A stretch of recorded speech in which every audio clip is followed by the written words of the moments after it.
ಎಲ್ಲರಿಗೂ ನಮಸ್ಕಾರ. ನಮ್ಮ ಚಾನಲ್ಗೆ ಸ್ವಾಗತ. ಈ ವರ್ಷ 2026ರಲ್ಲಿ ಮೇ 21ರಂದು ಗುರುವಾರದಂದು ಅತ್ಯಂತ ಮಂಗಳಕರವಾದ ಗುರುಪುಷ್ಯಾಮೃತ ಯೋಗ ಸಂಭವಿಸಲಿದೆ. ಯಾವ ಸಮಯದಲ್ಲಿ ಪೂಜೆ ಮಾಡಬೇಕು, ಇನ್ನು ಗುರುಪುಷ್ಯಾಮೃತ ಯೋಗದ ತಿಥಿಯು ಯಾವಾಗ ಆರಂಭವಾಗಿ ಯಾವಾಗ ಅಂತ್ಯವಾಗುತ್ತದೆ, ಗುರುಪುಷ್ಯಾಮೃತ ಯೋಗದ ಬಗ್ಗೆ ಸಂಪೂರ್ಣವಾಗಿ ಇವತ್ತಿನ ಈ ವಿಡಿಯೋ ಮೂಲಕ ತಿಳಿದುಕೊಳ್ಳೋಣ ಸ್ನೇಹಿತರೆ. 2026ರ ಅತ್ಯಂತ ಪವಿತ್ರ ಮತ್ತು ಅತ್ಯುತ್ತಮ ಗುರುಪುಷ್ಯಾಮೃತ ಯೋಗ ಗುರುವಾರ ಮತ್ತು ಪುಷ್ಯ ನಕ್ಷತ್ರದ ಸಂಯೋಗದಿಂದ ರೂಪುಗೊಳ್ಳುವ ಅತ್ಯಂತ ಶುಭ ಮುಹೂರ್ತ ಇದಾಗಿದೆ. ಈ ಯೋಗದಲ್ಲಿ ಮಾಡಿದ ಕೆಲಸಗಳು ದೀರ್ಘಕಾಲ ಯಶಸ್ಸು ಮತ್ತು ಸಮೃದ್ಧಿಯನ್ನು ತರುತ್ತದೆ ಎಂಬ ನಂಬಿಕೆ ಇದೆ. 2026ನೇ ಇಸವಿ ಮೇ 21ನೇ ತಾರೀಕಿನಂದು ಗುರುವಾರದಂದು ಅತ್ಯಂತ ಮಂಗಳಕರವಾದ ಗುರುಪುಷ್ಯ ನಕ್ಷತ್ರ ಯೋಗ ಗುರುಪುಷ್ಯಾಮೃತ ಯೋಗವು ಸಂಭವಿಸಲಿದೆ. ಜ್ಯೋತಿಷ್ಯ ಶಾಸ್ತ್ರದ ಪ್ರಕಾರ ಗುರುವಾರ ಮತ್ತು ಪುಷ್ಯ ನಕ್ಷತ್ರ ಒಟ್ಟಿಗೆ ಸೇರುವ ಈ ದಿನವನ್ನು ಅತ್ಯಂತ ಶುಭ ದಿನ ಎಂದು ಕರೆಯುತ್ತಾರೆ. ಚಿನ್ನ, ಆಸ್ತಿ ಖರೀದಿ ಮತ್ತು ಹೊಸ ಶುಭಾರಂಭಗಳನ್ನು ಪ್ರಾರಂಭಿಸಲು ಅತ್ಯಂತ ಶ್ರೇಷ್ಠ ಹಾಗೂ ಸಿದ್ಧಿಪ್ರದಾಯಕ ದಿನವೆಂದು ಪರಿಗಣಿಸಲಾಗುತ್ತದೆ.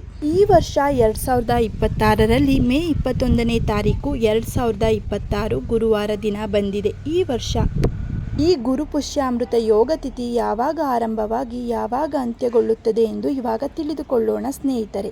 ಗುರುಪುಷ್ಯಾಮೃತ ಯೋಗ ತಿಥಿ ಆರಂಭವಾಗುವಂಥದ್ದು ಮೇ 21ನೇ ತಾರೀಕು 2026 ಗುರುವಾರದಂದು.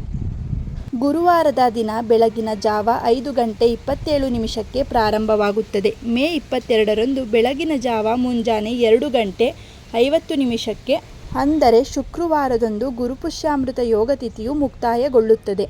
ನಮಗೆ ಮೇ 21ನೇ ತಾರೀಕು ಗುರುವಾರ ದಿನ ಬಂದಿರುವುದರಿಂದ ಈ ದಿವಸ ನಾವು ಗುರುಪುಷ್ಯಾಮೃತ ಯೋಗದ ಆಚರಣೆಯನ್ನು ಮೇ 21ನೇ ತಾರೀಕು ಗುರುವಾರ ದಿನವೇ ಆಚರಣೆ ಮಾಡಬೇಕು.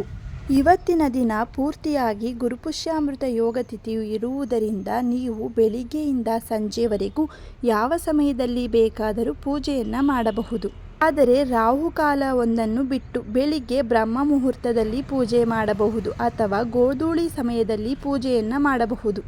ಗುರುಪುಷ್ಯಾಮೃತ ಯೋಗದ ಶುಭ ಮುಹೂರ್ತ ಸಮಯ ಪ್ರಾರಂಭ ಮೇ 21, 2026 ಗುರುವಾರ ಮುಂಜಾನೆ 5:27 ಪ್ರಾರಂಭ. ಮೇ 22ನೇ ತಾರೀಕು 2026 ಶುಕ್ರವಾರ ಮುಂಜಾನೆ 2:49 ಕೊನೆಗೊಳ್ಳುತ್ತದೆ.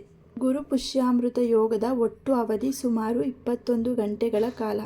ಈ ಅಮೃತ ಯೋಗದಲ್ಲಿ ಚಿನ್ನ, ಬೆಳ್ಳಿ, ಭೂಮಿ, ವಾಹನ ಅಥವಾ ಹೊಸ ಆಸ್ತಿಗಳನ್ನು ಖರೀದಿಸುವುದರಿಂದ ಮನೆಯಲ್ಲಿ ಲಕ್ಷ್ಮೀ ದೇವಿಯ ಕೃಪೆ ಸದಾ ಇರುತ್ತದೆ ಮತ್ತು ಐಶ್ವರ್ಯ ವೃದ್ಧಿಯಾಗುತ್ತದೆ ಎಂಬ ನಂಬಿಕೆ ಕೂಡ ಇದೆ.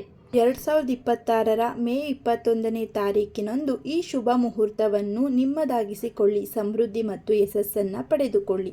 ಸ್ನೇಹಿತರೆ, ಇವತ್ತಿನ ಈ ವಿಡಿಯೋದಲ್ಲಿ ಗುರುಪುಷ್ಯಾಮೃತ ಯೋಗದ ಬಗ್ಗೆ ಸಂಪೂರ್ಣ ಮಾಹಿತಿಯನ್ನು ನಾನು ಈ ವಿಡಿಯೋ ಮೂಲಕ ನಿಮಗೆ ತಿಳಿಸಿಕೊಡುವ ಒಂದು ಸಣ್ಣ ಪ್ರಯತ್ನವನ್ನು ಮಾಡಿದ್ದೇನೆ. ಈ ಮಾಹಿತಿ ನಿಮಗೆ ಇಷ್ಟವಾಗಿದ್ದಲ್ಲಿ ಈ ವಿಡಿಯೋವನ್ನು ಲೈಕ್ ಮಾಡಿ, ಹಾಗೆ ನಿಮ್ಮ ಫ್ಯಾಮಿಲಿ ಮತ್ತು ಫ್ರೆಂಡ್ಗೆ ಶೇರ್ ಮಾಡಿ. ಇದೇ ರೀತಿಯ ಮತ್ತಷ್ಟು ಮಾಹಿತಿಗಾಗಿ ನಮ್ಮ ಚಾನಲನ್ನು ಸಬ್ಸ್ಕ್ರೈಬ್ ಮಾಡಿಕೊಳ್ಳಿ. ಮತ್ತೆ ಸಿಗೋಣ ಮತ್ತೊಂದು ಮಾಹಿತಿಯ ಮೂಲಕ. ನಮ್ಮ ವಿಡಿಯೋವನ್ನು ನೋಡಿದ ಎಲ್ಲರಿಗೂ ಕೂಡ ಧನ್ಯವಾದಗಳು.